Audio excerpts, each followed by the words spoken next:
C'est le troisième enjeu dont je voulais parler, c'est l'enjeu de la radicalité. Quel est le degré aujourd'hui de radicalité d'Al-Joulani, Ahmed Al-Shara, de son vrai nom, et des groupes qui sont autour de lui, parce qu'on ne sait pas du tout s'il va pouvoir s'imposer définitivement à l'ensemble des groupes, ou s'il y aura des scissions et des divisions. Quand on regarde son itinéraire, on se rend compte que il s'est engagé en Irak à partir de 2003, tout à fait puissamment au sein d'Al-Qaïda. Il est revenu en Syrie en 2011. De 2011 à 2013, plutôt proche d'Al-Qaïda. De 2013 à 2016, il a oscillé entre l'État islamique et Al-Qaïda. Et puis, il s'est émancipé d'Al-Qaïda. Il semblerait, quand on regarde de près son profil, mais Gilles Kepel pourra le préciser mieux que moi, qu'il y a la volonté de passer d'un djihadiste internationaliste à un djihadisme nationaliste. Donc je crois qu'il est pragmatique, il a parfaitement compris qu'il y avait la possibilité de saisir le pouvoir.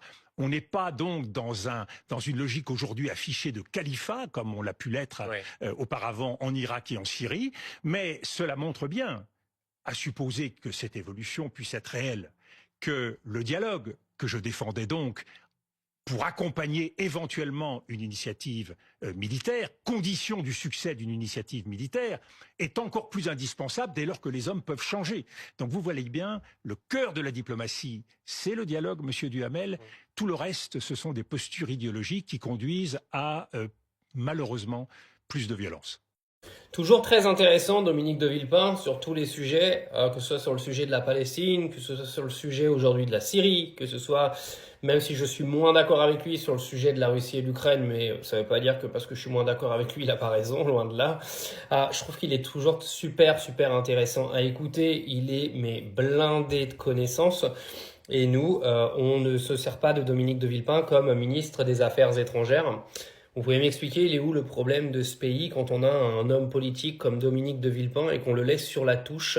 Parce que là, il enchaîne les plateaux de télé, il enchaîne les interventions partout. Honnêtement, s'il se montre autant, c'est qu'il a quand même des idées derrière la tête. Je pense que c'est quelqu'un aujourd'hui qui ne refuserait pas un poste de ministre et on en aurait bien besoin, honnêtement.